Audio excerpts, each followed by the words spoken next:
Hey y'all, get under the covers and get comfortable because we're about to get intimate. No, not that kind of intimate, but close. Did you know that 3 of the most intimate conversations we can have are sex, mental health, and finances? Probably didn't expect that last one, did you? Financial challenges are actually one of the leading causes of divorce and stress today. A big reason? We don't talk about it. At least not thoroughly anyhow. That's where I come in.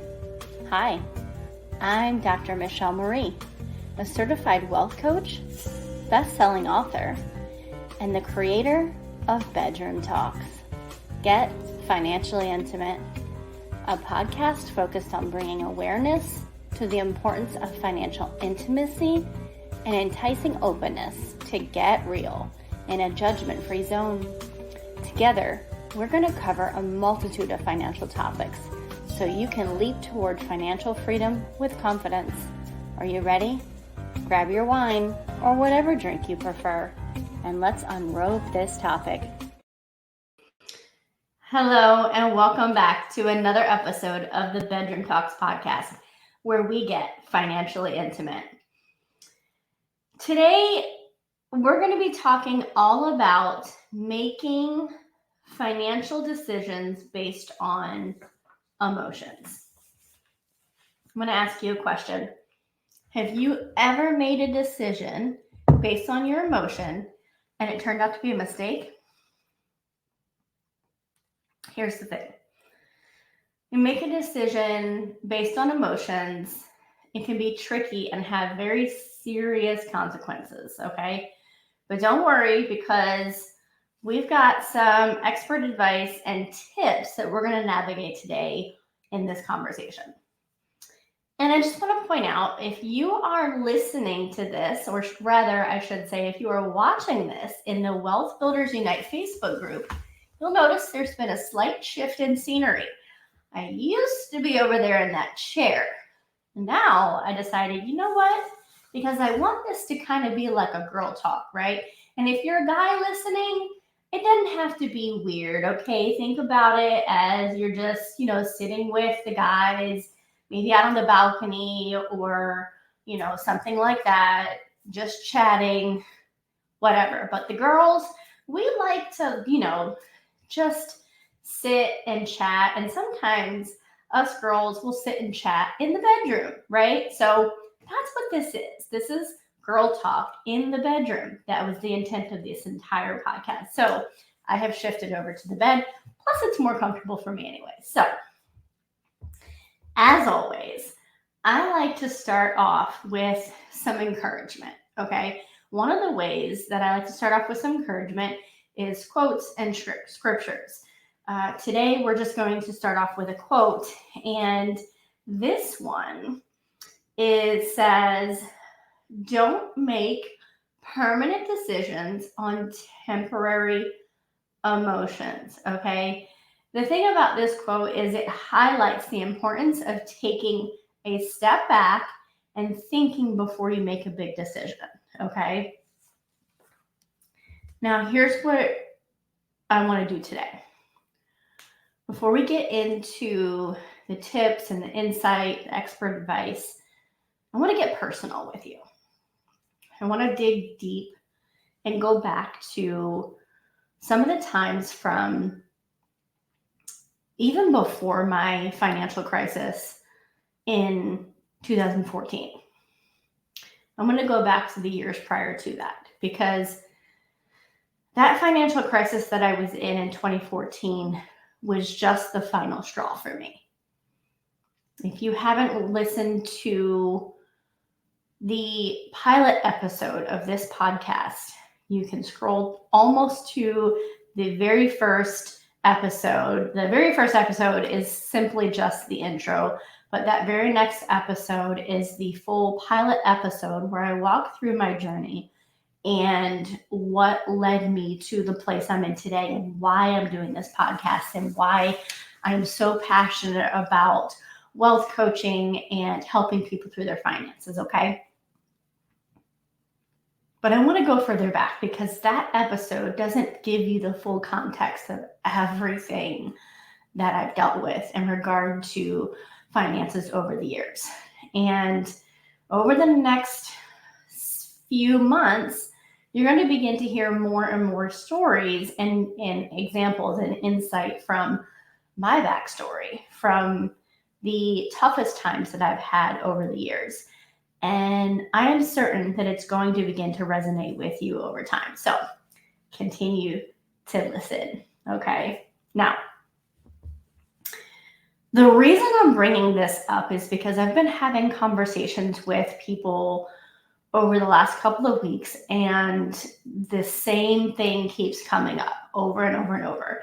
And that is this desire or need to make a sudden decision because something is happening that's causing fear to creep up inside of the person. And that fear is essentially creating this strong desire to make a decision solely on the emotion without the practical thought process behind it. Okay? And I want to preface that sometimes we do have to make decisions suddenly. Okay? But more often than not, what is happening is there is stuff from the past that is compounding. And whenever a situation arises, it takes us back to those moments, and fear jumps in and causes us to feel like we felt in that moment. And we want to hurry up and make a decision to get rid of it or end the situation. And that often causes us to make a rash decision that may not be the best case scenario in the long run. Okay?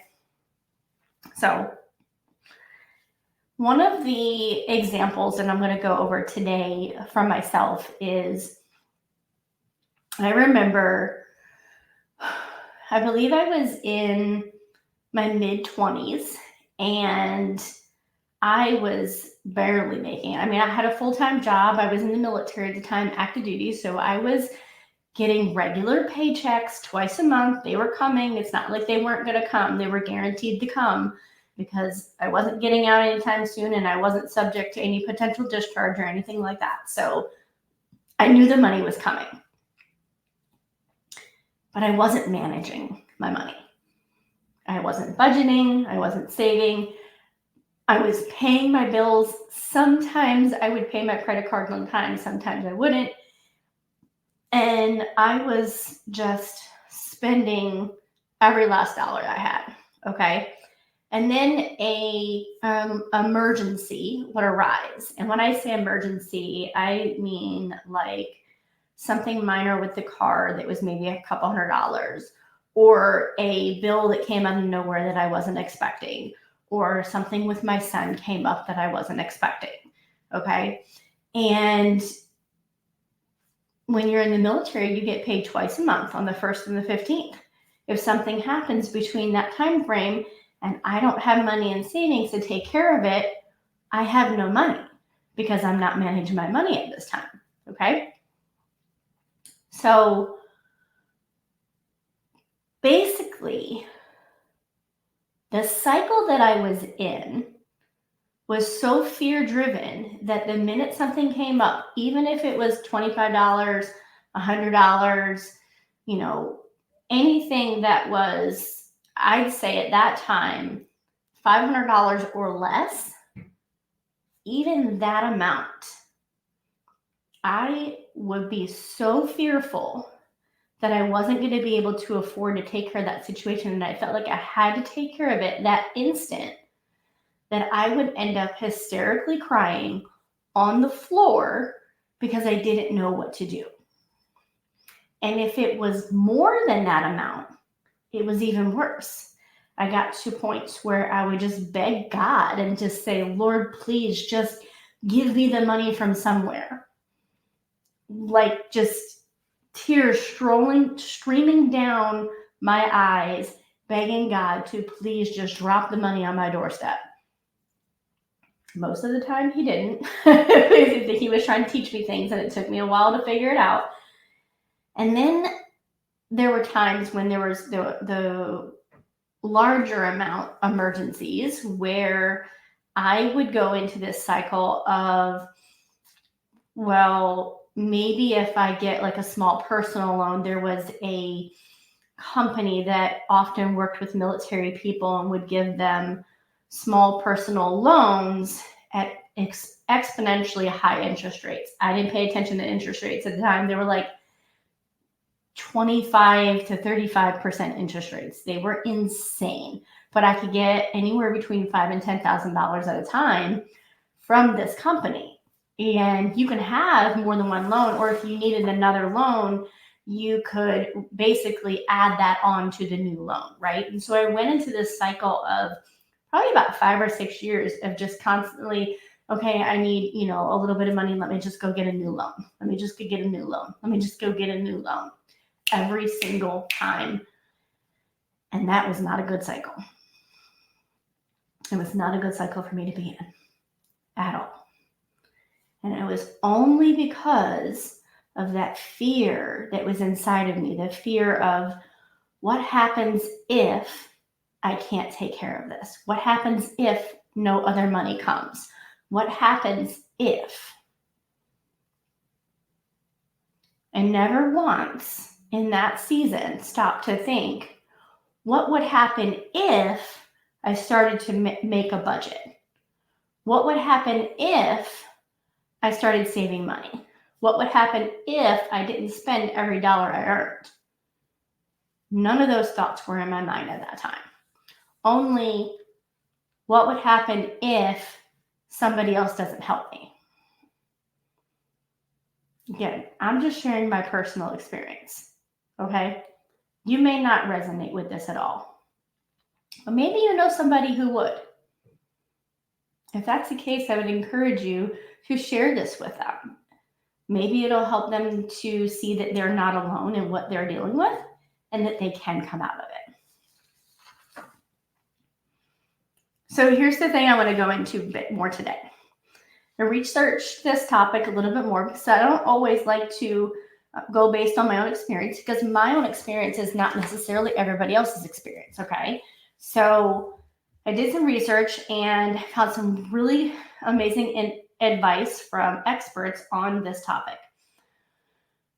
Specifically found some research from healing practitioners, okay? And they explained that making decisions based on emotions can lead to impulsive and irrational behavior, which can be harmful to relationships and personal well-being.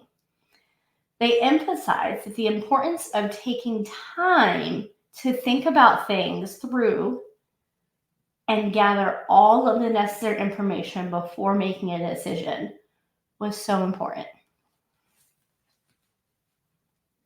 I've got a couple of tips on how to navigate this, okay? So if you have a second, go ahead, and if you're not prepared to do this at the moment, tap that pause button, go grab a notebook and a pen, or pull out your notes on your phone. If you're driving, come back to this and replay it and write these notes down, okay? Now, if you've unpaused, or if you've come back because you were driving at the time or something like that, and you're ready to take notes, go ahead and start jotting these down. Step number 1, take a step back. Maybe not literally, okay?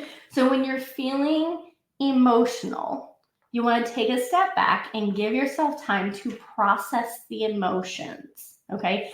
Here's what I want to say specifically to the women.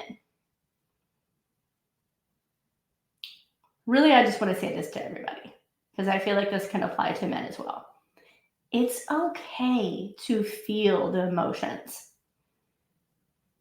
It's normal to feel fear and overwhelm in financial situations, in a lot of situations, period, especially if you have things from the past that have compounded over time and you haven't had a chance to be able to work through those and heal through those things. It's okay. It's normal for stuff like that to happen. It's normal to feel those fears and that sense of overwhelm. Okay. What we don't want to do is stay in it. So, in order to work through that, we have to recognize that we're feeling that way, take a step back, and process it. Okay. Doing this will help you avoid making impulsive decisions that you might later regret. Okay. When we take a step back and do that kind of evaluation and processing the emotions, we can think about, okay, what exactly am I feeling? How am I feeling? Why am I feeling this way? And kind of list out maybe what is the reality of this situation and what might be I'm going to use the word exaggeration. And I don't mean that in a negative sense. I mean, what is my brain exaggerating in this moment based on that fear? Okay. Let's say, for example, a thing came up with the car and it's going to cost you $100 to repair it.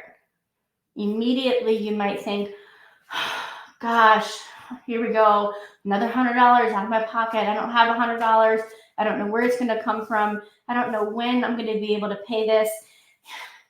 I don't know, maybe it'll be 3 months from now. Oh my goodness. And maybe this situation is going to get so much worse because I'm not going to be able to take care of it right now. And I can't take care of it for 3 months. Oh my gosh, what am I going to do? Then the bill's going to end up being like $5,000 because I had to wait so long or whatever. Okay, all of those things are just the fear making you think that it's worse than what it really is. Okay. And I use that example because I have literally gone through that thought process in my mind multiple times, not just over something with the vehicle, but over other things as well. Okay. So the reality of the situation is, yes, there's something that needs to be fixed with the car and it might cost you $100. Okay. The irrational thought, or the word I used, exaggerated thought based on that fear, is if you wait a little bit longer, it's going to create a bigger issue that is going to cost you a whole lot more money. Okay. It's not always going to be the case. Are there sometimes going to be things like that? Yes, but not always. Okay. So that's how you separate the difference there. The next step to help with this process is to seek counsel. And I know, because I am that person, it is really hard to put yourself in a place where you are okay with going to somebody else and asking somebody else for some advice or some help. I will let you know that I have a personal counselor that I have been seeing for 2 years now. And I use her kind of like my best friend. She's amazing. She talks to me just like a friend talks to me. She helps me to see things from another perspective. She allows me the opportunity to talk out what I'm thinking and feeling. Sometimes I will tell her, you know what, based on what I, just expressed, I'm actually thinking maybe this is what I should do. And then we'll kind of talk back and forth on whether it's a wise decision or not. Sometimes she'll give me a couple of ideas that add on to what I'm already thinking. Okay. So it's not necessarily a going in there and somebody telling me that I'm, really emotionally messed up and here's the steps I need to do to fix it. It's literally talking out what I'm thinking and feeling to somebody else, and they're helping give me a different perspective and some ideas and thoughts that maybe I haven't considered. That's it. That's all it is. You can do that. It is okay to do that. Okay. We talk to someone before making any big decisions. It will be so helpful. You don't even have to go to a counselor for that. You have a trusted family member or friend, or maybe even a financial expert like myself. that family member or friend that, maybe it's best to find somebody who is in a great place with their finances, as far as and they can kind of give you some insight based on something that they've been through, right? I know myself, if someone was to come to me on a big financial decision, I'm going to talk out based on my experience and based on the expert advice that either I have researched or I have given to somebody else that has been successful. Okay. A fresh perspective can help you see things from a different angle and make a more informed decision. That is the bottom line on this. Okay. Tip number 3, reevaluate.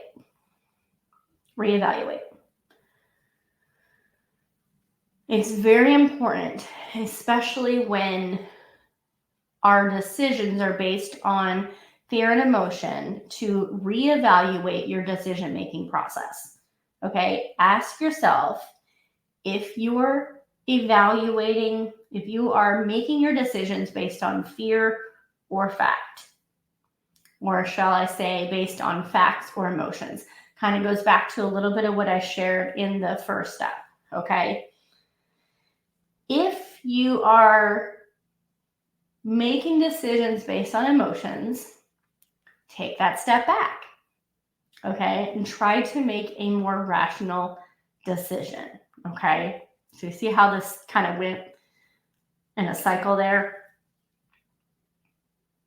In the reevaluation process, I want to note that it's not about judging yourself on the way that you're processing something or the decisions that you're making. It's more about recognizing how you're making decisions and why you're making them that way, and redirecting the process, redirecting your thoughts to something more positive and beneficial for you. Okay.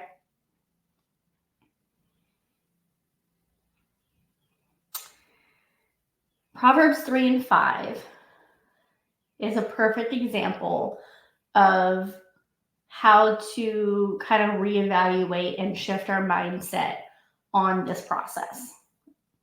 Okay, so trust in the Lord with all your heart and do not lean on your own understanding. It reminds us to seek God's guidance and wisdom when making decisions. Okay?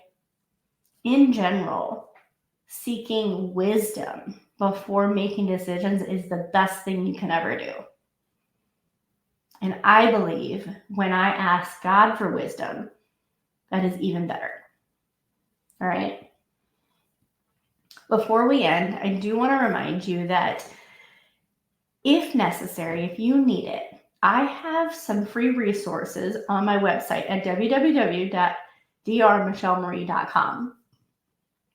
I have some PDFs related to money mindset, budget building, and a variety of other things. I even have something in relation to a financial crisis. If that is something that you are in right now, I have a free resource for you out there on that website. Okay, so check it out today and take a look at some of the other stuff that's on the website as well. Maybe that's something that would be beneficial for you also. The biggest thing is providing you with resources that are going to help you on your wealth building journey. Okay.